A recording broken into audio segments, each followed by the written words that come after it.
Alex, can you please... No! Alex, I've been asking you for days. No. If I did half the things he did now, when I was his age, I wouldn't sit down for a week. Don't get on with Grandad.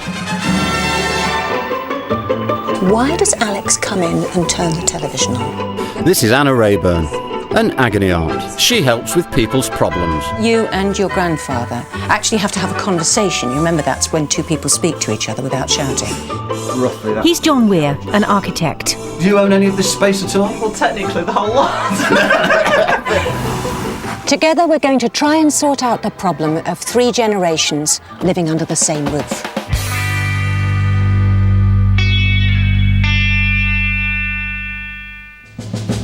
So let's meet the family with space problems.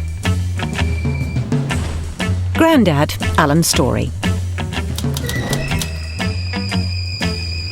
Alan flew Dakotas during the Second World War, and now, in his retirement, he pilots his way around the television remote control.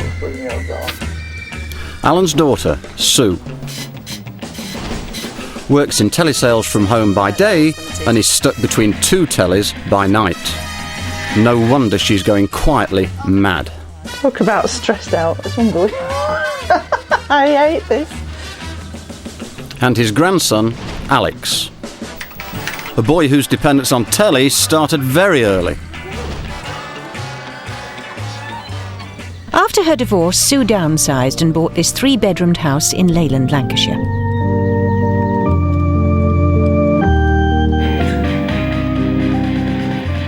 It's not so much the lack of space, but their proximity to each other.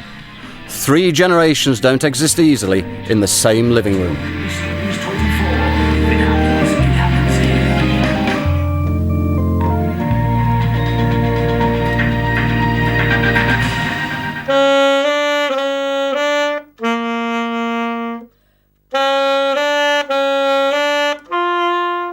Don't often get on with Grandad.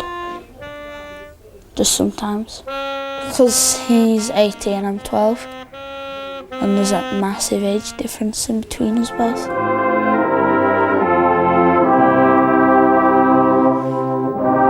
Although a musical family, their approach to living is often less than harmonious.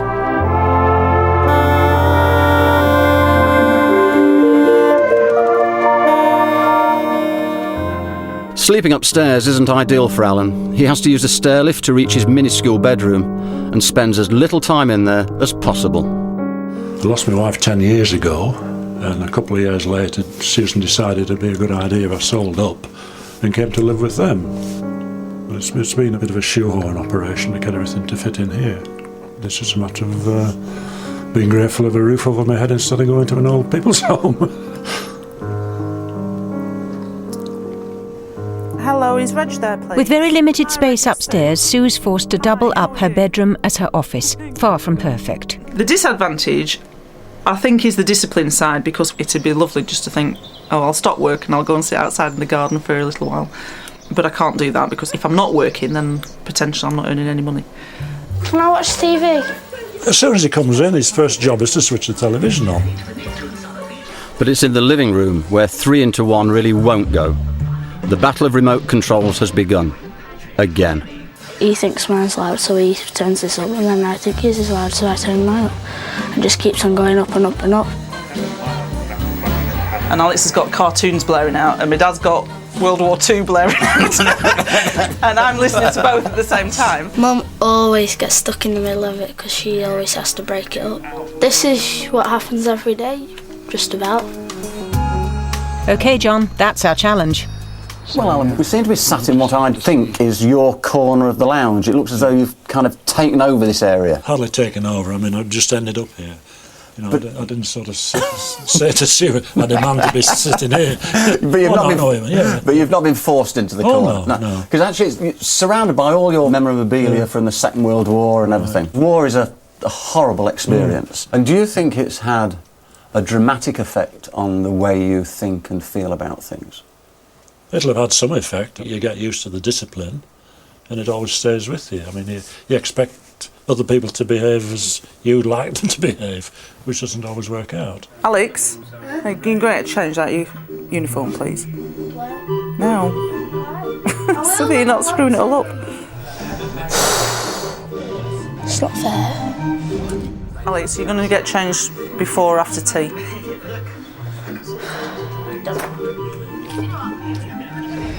Alex, when do you think you're going to get changed? About 10 minutes. 10 minutes has gone. Do you want to go and get changed so we can get tea sorted?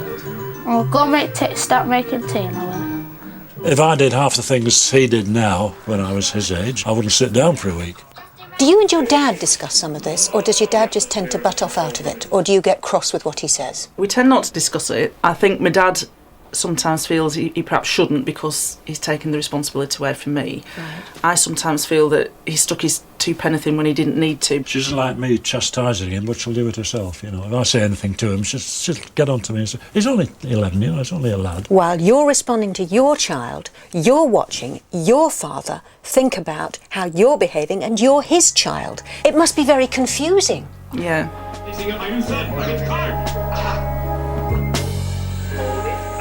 I understand you control the television, is what you've told me, right? You spread your toys out all over the floor. Yeah. And what time do you clear off to bed? About 10:30. 10:30? So in terms of all of this, she gets about half an hour's peace and quiet, a bit of privacy out the whole time she's in the house. Yeah. Because this is meant to be a lounge. But what would you call it? I call it a relaxing room. It's a relaxing playroom then, really? Yeah.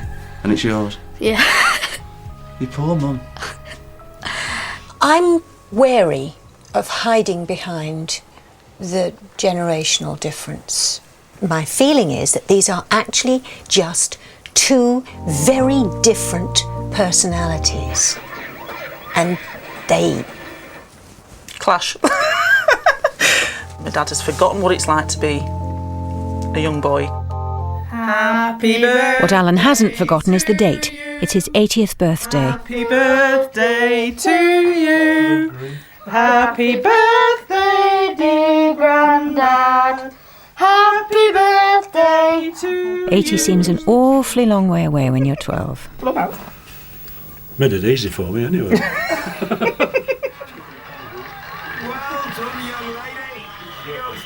When the pressure gets too much, Alan escapes to the garden. It's his pride and joy. Make room in that corner for it. Right, so those are going to come out. Actually, this is a beautiful garden. When all hell is going on in there, is this kind of a sanctuary that you come out to? You could say that. I don't come out when it's too wet, mind you, but it's a fact, you know, it's a nice place to relax, as most gardens are. So come on, Anna, tell me, what have you found out? Well, quite a lot, actually. What you've got here is three people who, for all sorts of reasons, not the least of which is generation, just don't communicate. And Sue, in the middle, holding the balance, frantically interpreting, to the detriment of everybody's relationships. They've got to learn to relate a bit better, to inhabit the space that they've got. And you? I found out that no one in this household has got any privacy. They've actually tried to gather some territory for themselves, but actually everybody's invading everybody else's territory all the time. So nobody's got any privacy. I feel that it's very difficult to have people around. I feel that they think I'm, you know, listening in, which I'm probably not anyway, you know, it's no interest to me. That's the biggest thing for me, it's the privacy and the noise. So, lack of personal space is the real issue, and we're going to have to get together to find a solution. We've really given a bit of thought to all of this, and I think it is pretty fundamental that we're actually going to have to create some more space. There just isn't enough space in the house for the three of you to actually give any of you any privacy at all. And the best place to actually create the new space will be in the garden. And the good news is it will also be for your head gardener, Alan. What we envisage is a kind of wonderful timber garden pavilion. And if you actually take that as being the back door, I think we should put a bit of a link along there. I think it should actually be a timber structure, using this timber from sustainable resources like cedar wood or something very similar. So it's a kind of very environmentally friendly solution. If this is going to work, the other things have got to change round it. It isn't just simply, right, another room, Alan goes off into it, it'll all change.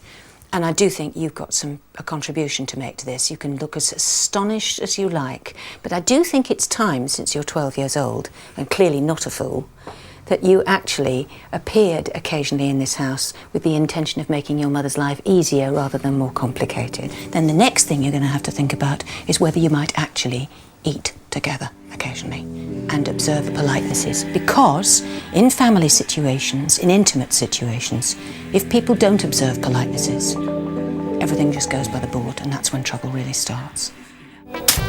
With the family agreed on our plan of action, it's time to start creating the new space.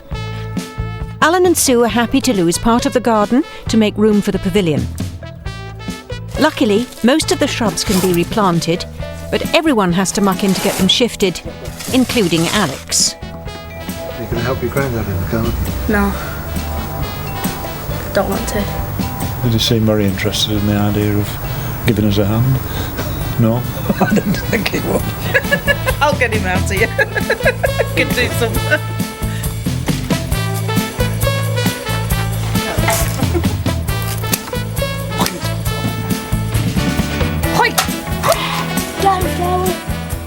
There we go.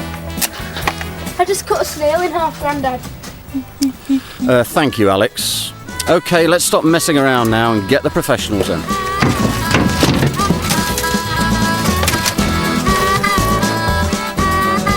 I'm amazed it's not mechanical, actually. I thought it was all going to be I thought it was a digger. actual diggers. To get these stumps up. It's good progress. I mean, it's not 10 o'clock yet. Nothing like an early start. I'm just quite relieved that it's actually started now. It's good. I always like to make a woman happy. Try your best. These metal tubes are driven into the ground and filled with concrete. They're like the legs of a table. The concrete slab at ground level forms the tabletop and will carry the weight of Alan's new pavilion.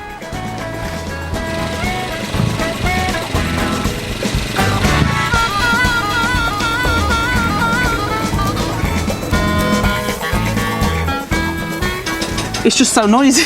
I've been trying to work at my desk, and my desk is shaking at the minute. We keep thinking we're going to strike oil, which would be quite nice. I said, does my bum look big in this? My bum looks big in everything.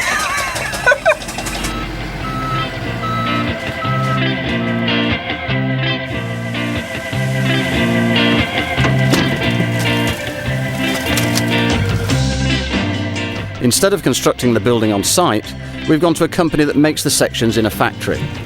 So, as they say, here's one we made earlier. I've always wanted to say that. It's huge. It's huge. I didn't think it'd all come in one big panel. It's obviously like a big jigsaw puzzle. As long as there's not that piece missing at the end, that's all right.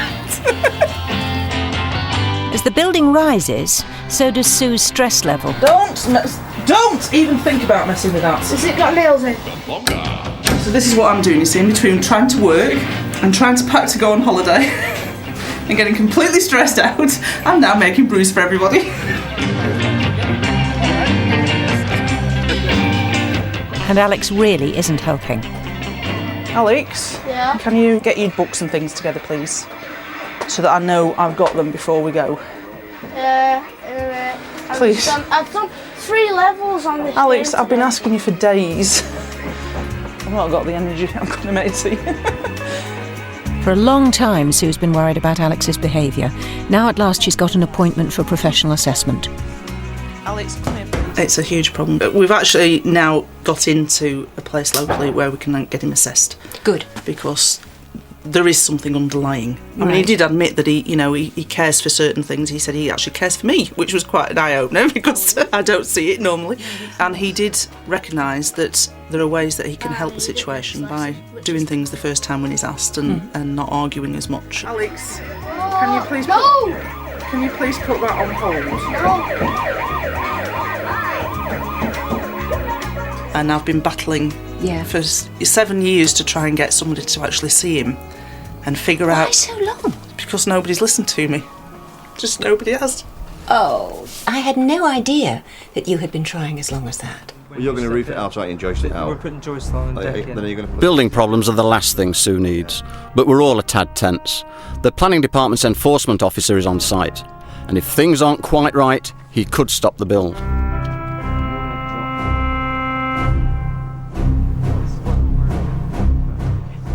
No, everything's fine. The enforcement officer is happy with what we're doing. It's as per the drawing, so we have no problems at all. But it's just kind of a word of warning that when you're doing this sort of thing, the fact that you've got all your permissions, the fact that you've been to see your neighbours, doesn't necessarily say it's going to run smoothly.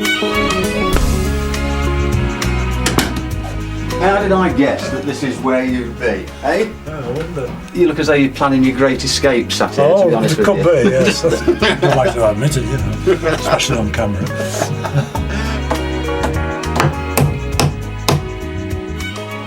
And the great thing about it all is that although it's going to be your own space, now essentially I think this window is really important because actually you've still got the link through, haven't you? That's right, yeah. And you can actually look at your grandson who's been giving you all the grief and not hear him anymore. Can't you? So you'll be, Pull faces at him. I'm sure you will. Sue's decided on some family bonding over dinner. We've never really sat down to have anything like a meal together. So this is my attempt, a couple of days before I go away, to actually try and have a meal together. So I'm going to attempt to do a spaghetti bolognese. It sadly becomes clear that without the distraction of the televisions, there's not much to talk about.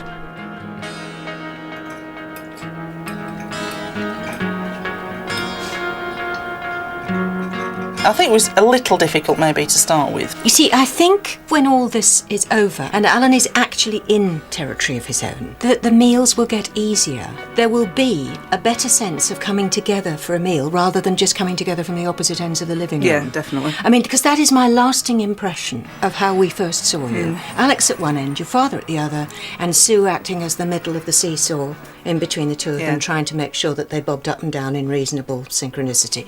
Not a good idea. There we go. Right, put it in your pocket. No. Don't put it on the table, put it somewhere else. It's what you call exchanging unpleasantries. So where are we up to from your point of view? For me, fantastic. Mum's taken on all the environmental issues with enthusiasm, and Grandad's lost his garden and not battered an eyelid. I think it's going to be very interesting because Sue and Alex are going away tomorrow morning, which leaves Grandad with 9 or 10 days on his own, in which instead of watching his garden grow, he's going to watch his bedroom grow.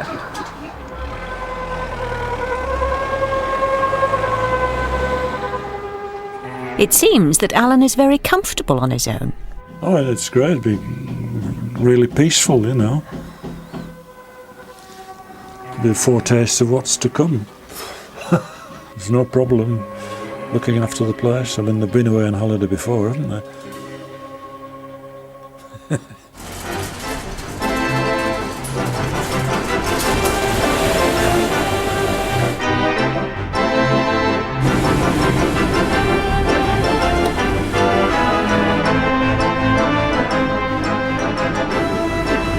Welcome to Florida.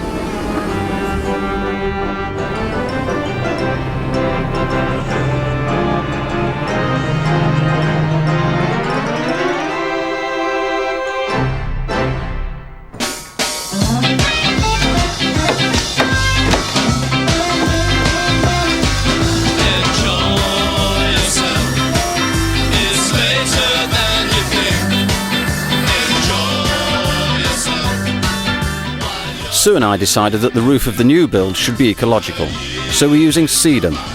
It's a succulent plant that helps keep the pavilion cool in summer and warm in winter. Not only is it good for the environment, but it looks beautiful. Landscape designers are starting to use it more now, landscape architects are using it. The people at the top where it all filters down from, they're starting to acknowledge it, realise how versatile it is, and using it to create things like this rooftop garden, which if you look around, all the garages, we've got the extensions on the kitchens, children's rabbit hutches, even small shed roofs. Every garden really has got somewhere where this can be used. The wet weather is playing havoc with our build, but if you think this is bad, take a look at what Sue and Alex are facing in Florida. Up to 15 people have been killed in Florida by Hurricane Charlie. I've seen them on TV where the rain and the wind is just lashing everything. Trees flying about and roofs torn off. The state has been declared. She might be satisfied to go to Blackpool next summer. Possibility. This is a dangerous, serious situation. You can see this is a significant change in the path of the storm. 145-mile-per-hour winds. You can hear the radio. We're now in the hurricane, unfortunately. So basically we just need to get straight to the hotel, into our room, and stay there basically the rest of our day. If they are confined to the hotel, I don't know how Alex will go on, because after the initial excitement of a storm like that, it'd be bored stiff. The best advice on all the radio channels is to actually get into the safest part of the house, which is always the bathroom because it doesn't have the windows, and shut the doors, barricade yourself in. Because we're packing to go home tomorrow anyway, we've actually packed all the suitcases and I put those behind the doors. Sue's not the only one packing. Back in Lancashire, Alan's clearing out his corner, eager to move into his new garden pavilion. That's me in 1946. 22 in those days.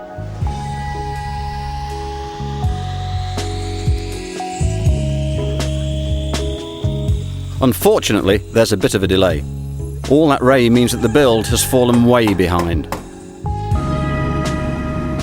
And after Sue's disastrous holiday, she really needs some good news. But I was hoping to come back from holiday and feel really relaxed and chilled out. And I'm not at all. And obviously I've come back now and I've work to catch up on, and there's building going on. It's just like, oh God, give me a break. The living room just defies belief at the moment. I've not even got words to describe the tip this house is in. But there's hardly anywhere to sit down, there's nowhere to eat. It's just filthy and I hate it. Yesterday, it was absolute mayhem in here. There were bodies all over the place, furniture all over the place, dust everywhere, drills going, dog barking. I think his tolerance level's pretty low at the minute because it's just been so stressful. It's just been far worse than I thought it was going to be. Far, far worse. And it's just not good. I'll be so pleased when it's done.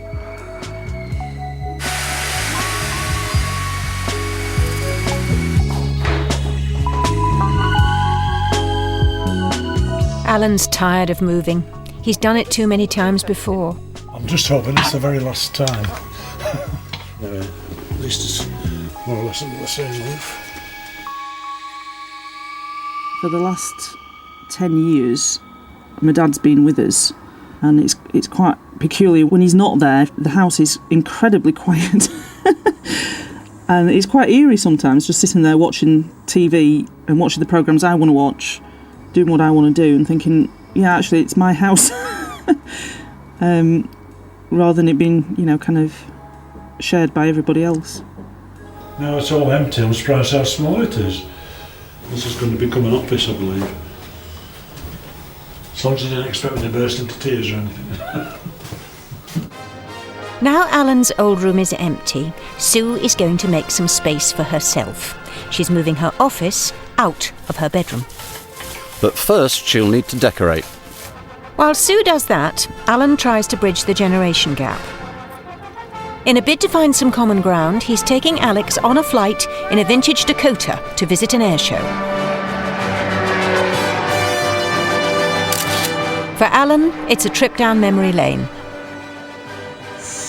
And was the speed of the wipers used to go, when they go on full blasting, like biddy-diddy-diddy-did. It's really good. 10 out of 10, yes. Great fun to fly. Oh, it's been nice meeting up with it again. Made me think that you obviously was a good pilot. Aye. If you flew around the D's.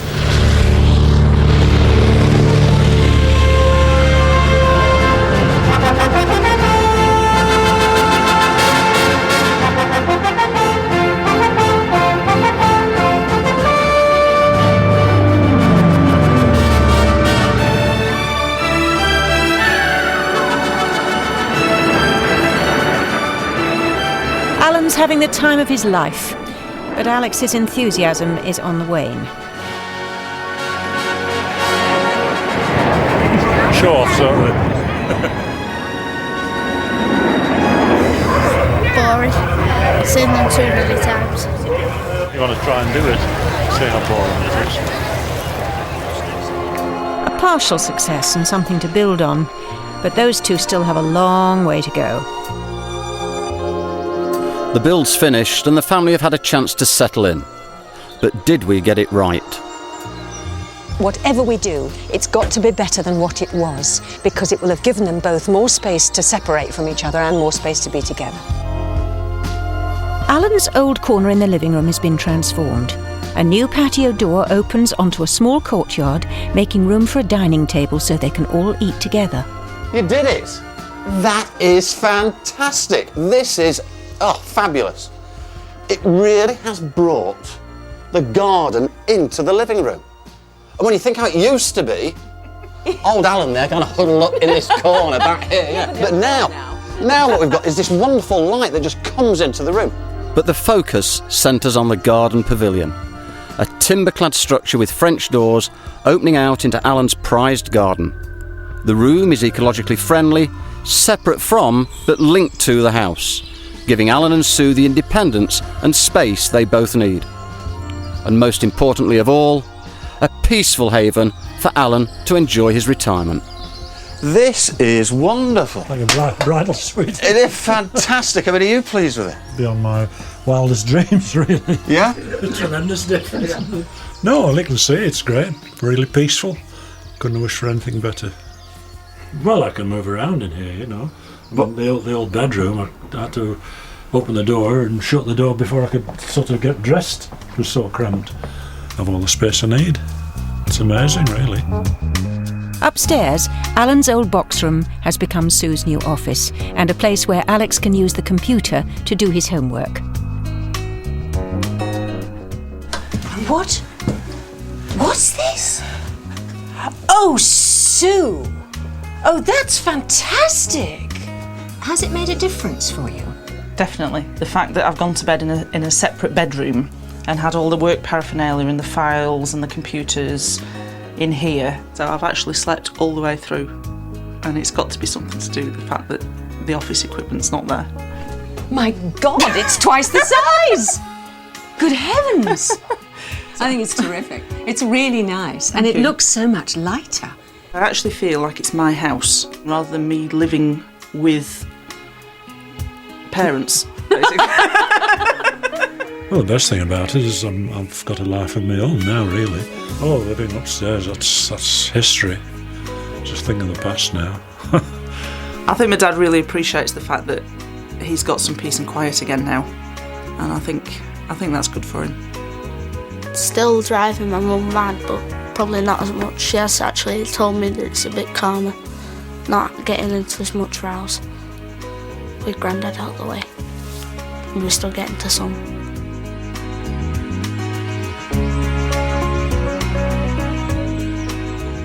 So what do you think? I feel that Alan's a changed man. Yes, and so is Sue, because she's got back some sense of her home, which was so important to her. Good result all round then? Oh, I do hope so. I do hope so. This looks horrendous. I really don't want this on camera. When everybody's gone, I'll relax. That's Susan when she was good looking. I'm bored. I'm stressed out.